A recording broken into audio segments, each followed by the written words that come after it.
The door didn't slam in my face. That would have been easier. Instead, it opened just enough for my stepfather to block the doorway with his body and say, calmly, almost politely, "You're not family." For a second, I smiled because that's what I've always done when something hurts too much to process. Then I saw my mom behind him. She wasn't shocked. She wasn't angry. She was smiling. Quietly. Comfortably. Like this was exactly how the evening was supposed to go. Over his shoulder, I watched her lift my place card off the table and slide my chair away. She handed my seat to my sister's boyfriend, someone who had known them for 6 months, while I'd spent my whole life trying to earn that spot. No one argued for me. No one even said my name. So I didn't fight. I didn't beg. I nodded, walked back to my car, and sent the message I'd been saving for months. 5 minutes later, half the table stood up and walked out. I learned early that in my family, love wasn't unconditional. It was measured. Measured by how quiet you were, by how agreeable you sounded, by whether you made things easy for everyone else. My name is Emma Carter, and for as long as I can remember, I was the daughter they tolerated, not the one they celebrated. My mom, Linda, had a sharp memory when it came to my mistakes. She could recall, in perfect detail, the time I forgot to thaw the chicken, the B I got in chemistry, the tone I used when I was tired after work. But when it came to my achievements, scholarships, extra shifts to help with bills, the weekends I spent babysitting so she could rest her memory suddenly failed her. "Oh, that was nothing," she'd say. "Any kid would have done that." Then there was my younger sister, Rachel. Rachel never had to earn affection. She walked into a room and people softened. She laughed, and my mom laughed louder. She cried, and the whole house rearranged itself around her feelings. Rachel was effortless. I was exhausting. When my mom married Mark Reynolds, things didn't get better, they just became more organized. Mark liked order.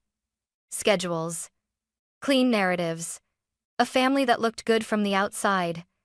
He never yelled at me. He didn't have to. His disappointment lived in sighs, in raised eyebrows, in sentences that always ended the same way. "Emma, you're being difficult again.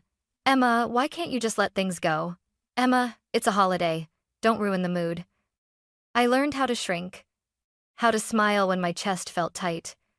How to swallow words before they became drama.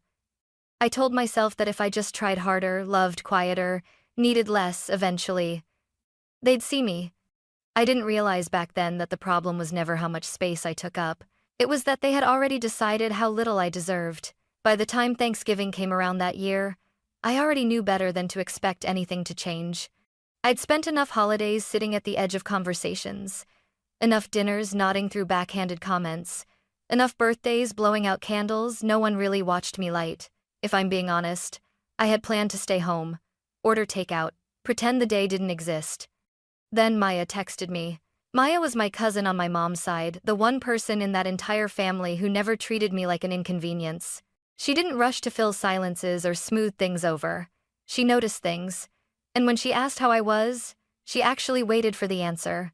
"You're coming tomorrow," she wrote. "I saved you a seat." I stared at that message longer than I want to admit. Saved.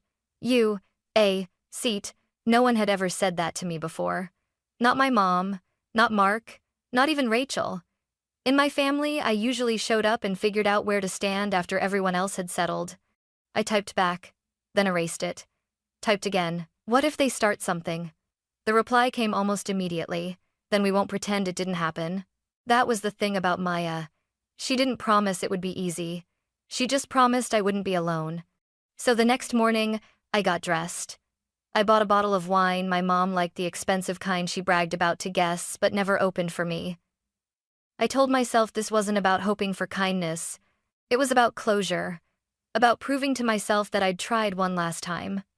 As I drove toward my childhood home, my hands tightened around the steering wheel. I didn't know it yet, but this wasn't going to be another quiet disappointment. This was the day everything finally broke. The house looked exactly the same. Perfect, polished, and painfully familiar. The lawn was trimmed into neat lines. A plastic turkey was staked into the yard like some kind of cheerful warning sign. Through the open kitchen window, I could smell butter, garlic, and cinnamon drifting into the cold air, comforting scents tied to memories that had never really been mine. Every parking spot near the house was already taken. I parked 2 houses down, like I always did, and sat there for a moment with the engine running. I watched silhouettes move behind the curtains. Laughter spilled out in bursts, sharp, practiced, well-timed. They were already performing. I checked my phone. No new messages. Maya must have been busy helping inside. I told myself not to overthink it. I grabbed the wine, locked my car, and walked up the driveway, each step feeling heavier than the last. As I climbed the front porch, I caught my reflection in the glass door. I looked fine. Put together. Normal. For a second, I wondered why I still felt like a trespasser in the place I grew up. I reached for the doorknob. It turned, but the door didn't fully open. Instead, it stopped short, blocked by a familiar frame. Mark. He filled the doorway like he'd been waiting there. Hand braced against the door, body angled just enough to keep me outside. He didn't look surprised to see me. If anything, he looked relieved. "Emma," he said, lowering his voice, like we were sharing a secret. "This isn't a good time." I blinked. What? Behind him, I could see into the dining room. The table was set, plates arranged, name cards placed with careful symmetry. Everyone was already seated, laughing, talking, clinking glasses. There was one empty chair, my chair. Mark followed my gaze and shifted slightly, blocking my view again. He smiled, thin and tight. "Let's not do this today," he said. "You being here just changes the energy." I felt my stomach drop. "I haven't even walked in," I said. He shrugged, like that proved his point. Then, calm as if he were stating the weather, he said it. "You're not family." The words didn't land all at once. They sank in slowly, heavy and final, like a door locking from the inside. And that was when I saw my mom behind him standing at the table, watching everything unfold, smiling. For a moment, I thought I might have imagined it, the smile, but then my mom moved, and the truth sharpened into focus. She didn't rush toward the door. She didn't ask what was wrong. She didn't even look confused. She stood there, relaxed, one hand resting on the back of a chair, the other holding a folded place card. "My place card." "Mom?" I said. My voice came out smaller than I meant it to. "What's going on?" She glanced at me the way you glance at a cashier who's taking too long, impatient, slightly annoyed. "Emma," she said softly, "don't make this harder than it needs to be." "Harder?" Mark tilted his head, satisfied. "See? This is exactly what I meant." I ignored him. I stepped forward, but he didn't move. The door stayed half open, like a wound that refused to close. "Linda," I said, louder now, "why are you giving my seat away?" She sighed, slow and deliberate, like I was the one embarrassing her. Then she turned, reached across the table, and slid the chair out. "Kyle, sweetheart," she said brightly, "why don't you sit here?" Kyle, my sister's boyfriend, looked up, startled. "Oh, are you sure?" Rachel laughed, quick and light. "Yeah, Mom, that's fine." "Fine." Kyle hesitated, glanced toward the door, then back at the chair. He smiled awkwardly and sat down. The sound of the chair scraping against the floor hit me harder than Mark's words ever could. "That was my seat," I said. Mom finally looked directly at me. Her smile didn't fade, it tightened. "You don't need to be so dramatic," she said. "You weren't going to stay long anyway." I felt something crack in my chest. "Did you plan this?" I asked. No one answered.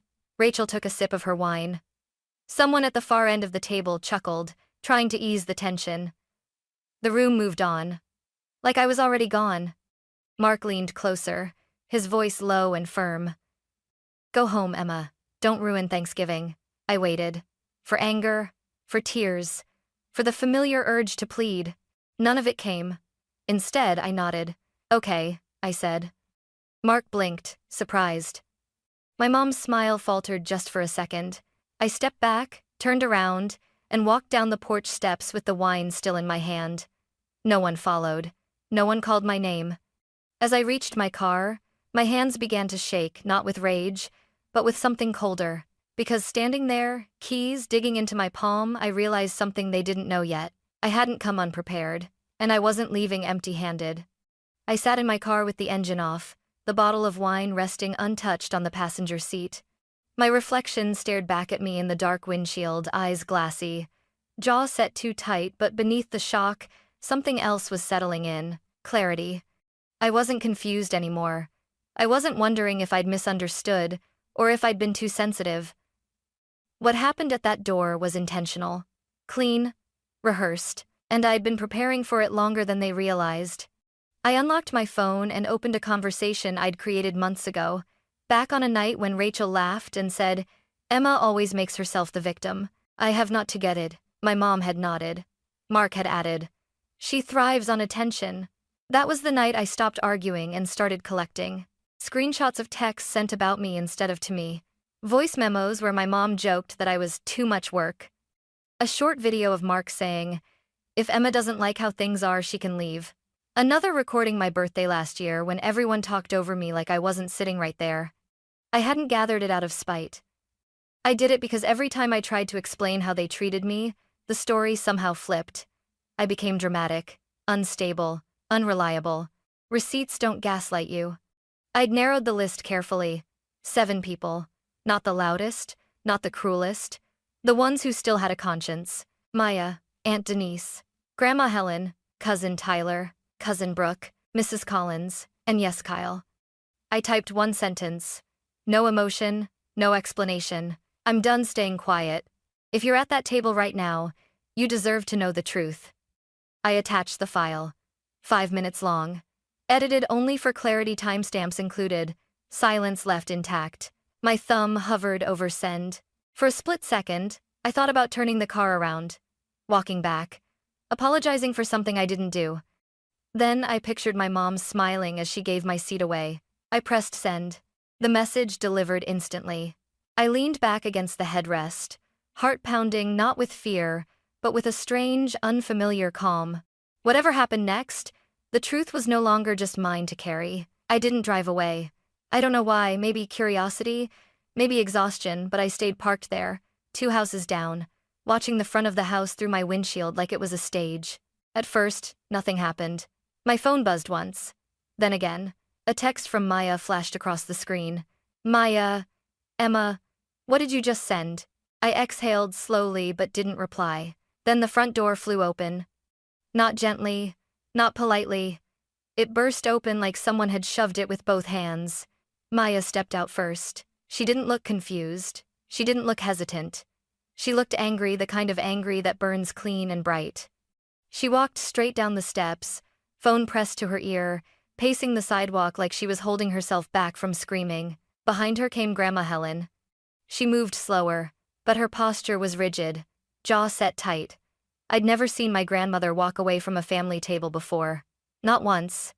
She paused at the bottom of the steps, turned back toward the house, and said something I couldn't hear, but whatever it was made her shake her head in disgust. Then Mrs. Collins followed, clutching her purse to her chest. "Oh my God," she muttered aloud, even from this distance. "Oh my God." My heart started to race. My phone rang. Maya this time. I answered. "Emma," she said, not even saying hello. Her voice was breathless. "How long have you had those recordings?" "Long enough," I said. There was shouting in the background. I could hear Mark's voice, sharp, raised, panicked. "He's losing it," Maya said. "Mark just yelled that you're sick, that you manipulated everything." I laughed once. Hollow. "Of course he did." "And your mom." Maya stopped, then continued more quietly. "Your mom tried to smile through it. She literally said, 'This is being taken out of context,' while her own voice was playing. And it was in very from. I closed my eyes. Another figure appeared at the door. Cousin Tyler. He came out fast, ripping his napkin off his neck and throwing it onto the porch like it burned him. "I'm not staying for this," I heard him snap. "Not after that." Rachel's voice followed him, high and frantic. "Tyler, wait, Emma always twists things." Maya scoffed into the phone. "She just said you twist things." While the clip of her calling you a burden was still playing, I swallowed hard. Then I saw Kyle. He stood frozen in the doorway, half in, half out, like he couldn't decide which side he belonged to. He looked back into the house, then down at the chair he was sitting in just minutes ago, my chair now abandoned. "What's wrong?" I heard him ask. Why did you give me her seat? Silence. Even from here, I could feel it, the kind of silence that sucks all the air out of a room. Mark barked something I couldn't make out, but Kyle shook his head. I don't think I can be part of this, he said, loud enough for everyone to hear. That was when the table truly collapsed. People started leaving in pairs, then individually. Some angry, some stunned, some crying. No one was laughing anymore. No one was clinking glasses. Maya lowered her voice. Emma. Half the table just walked out. I stared at the house, the lights still on, the decorations still perfect, the image still trying to hold itself together, but the illusion was gone. For the first time in my life, I wasn't standing outside wondering why I didn't belong. I was watching them realize they couldn't hide it anymore. And somehow, in the quiet of my car, I felt lighter than I had in years. Maya got into my car like someone stepping out of a burning building. She slammed the door, locked it out of instinct, then just sat there for a second, breathing hard. They're losing it, she said finally. Completely. I didn't answer. I was still staring at the house, the lights glowing warmly, the curtains drawn, pretending nothing had changed. Mark keeps pacing back and forth, Maya continued. He's saying you planned this, that you came tonight hoping to cause a scene. I let out a slow laugh. Of course he is. He told everyone you've been unstable for years, she added, that you record people because you have issues. And did anyone ask why I felt the need to? I asked. Maya shook her head. No, that part makes him uncomfortable. My phone buzzed again. Then again, I glanced down. Mom again, Rachel, Mark. I turned the screen face down. They're panicking, Maya said softly. Not because they hurt you, because they can't control the story anymore. As if on cue, my phone lit up once more, but this time it wasn't family. Kyle. I opened the message. Emma, I swear I didn't know. Your mom handed me your seat like it was nothing. I asked why, and no one answered me. I don't think I can stay here. I stared at the words. Not angry. Not satisfied. Just tired. He finally sees it, Maya said after reading over my shoulder. Seeing it isn't the same as stopping it, I replied. But it's a start. Then my phone rang again. A number I hadn't saved, but I knew it instantly. My father. I hesitated. Maya didn't say anything. She just watched me, letting me choose. I answered. Emma, he said. His voice sounded rough, like he'd been swallowing words he didn't know how to say. I watched the whole thing. I closed my eyes. All of it? Yes. A pause. More than once. I waited. I kept telling myself it wasn't that bad, he continued. That you and your mom just didn't get along. That you were strong, you'd handle it. My grip tightened on the phone. But hearing her call you a burden, he said quietly, and watching Mark block the door like that. His voice cracked. I should have protected you. I didn't. The silence between us stretched. What do you want from me now? I asked. I don't expect forgiveness, he said quickly. I just needed you to know this time I see it. And you were never imagining any of it. That was the moment my chest finally gave in. Not with sobs. With something heavier. Grief for a childhood where someone should have spoken up sooner. After I hung up, Maya reached across the console and squeezed my hand. That mattered, she said. It did, I admitted. But it doesn't erase today. My phone buzzed again. This time, a long message from my mom. I opened it. I don't understand why you would do this to us. We were trying to keep the peace. You embarrassed the family in front of everyone. This could have been handled privately. I read it slowly, carefully. Not once did she say sorry. Not once did she ask if I was okay. Not once did she mention the door, or the seat, or the smile. I typed back one sentence. You didn't want peace. You wanted my silence. I sent it. The phone went quiet. And for the first time that night, I felt something solid settle inside me, not anger, not revenge, finality. They could spin it, deny it, rewrite it, but they could never unsee what everyone else had just seen, and neither could I. I didn't go back to that house. I didn't circle the block. I didn't sit there hoping someone would run after me, breathless and apologetic, calling my name like it mattered. I already knew how that story went. Someone would ask me to talk, to be reasonable, to understand how hard this was for everyone else. Hard for them always meant silent for me. so I drove home. The apartment lights flickered on as I unlocked the door, revealing the small, imperfect space that had quietly become mine over the years. The couch I bought secondhand. The chipped mug I always used because no one else claimed it. The stack of books on the coffee table that I actually read instead of displaying for guests. No one here needed me to be smaller. Maya followed me inside and kicked off her shoes without asking. She didn't fill the silence with jokes or platitudes. She just sat down beside me on the floor, back against the couch, like she knew that tonight wasn't about fixing anything. It was about letting it be broken. For a long time, we didn't talk. We ate instant noodles straight from the pot, steam fogging the air, the sound of forks clinking soft and unceremonious. Outside, cars passed. Somewhere, families laughed. Somewhere else, someone was crying into a bathroom towel. Life went on. You know, Maya said finally, staring into her mug. People always think the worst part is being told you're not family. I didn't answer. My throat was tight. But that wasn't it, she continued. The worst part was your mom smiling. I closed my eyes. That smile replayed itself again and again, the ease of it, the comfort. The way she'd handed my seat away like it was nothing more than a fork placed in the wrong setting. I spent years thinking if I just explained myself better, I said quietly. If I didn't sound so emotional, if I didn't react so much, that eventually she'd hear me. Maya shook her head. She heard you. She just decided you were inconvenient. That truth hurt, but not in the way it used to. It didn't feel like a fresh wound. It felt like pressure being released from something that had been infected for years. Over the next few days, the fallout rolled in like distant thunder. Texts from relatives who suddenly didn't want to pick sides. Messages from people who said they were shocked, then followed it up with reasons I should have been more patient. A few apologies that felt sincere, and many that felt like they were written to clear a conscience rather than repair harm. My mom didn't apologize. She sent paragraphs about betrayal, about embarrassment, about how families shouldn't air private matters. She never once mentioned the door, or the chair, or the way she looked at me while it happened. That told me everything I needed to know. Mark sent one message. Just one. You went too far. I stared at it for a long time before deleting it without responding. For the first time in my life, I didn't feel the urge to defend myself. Rachel unfriended me, then blocked me.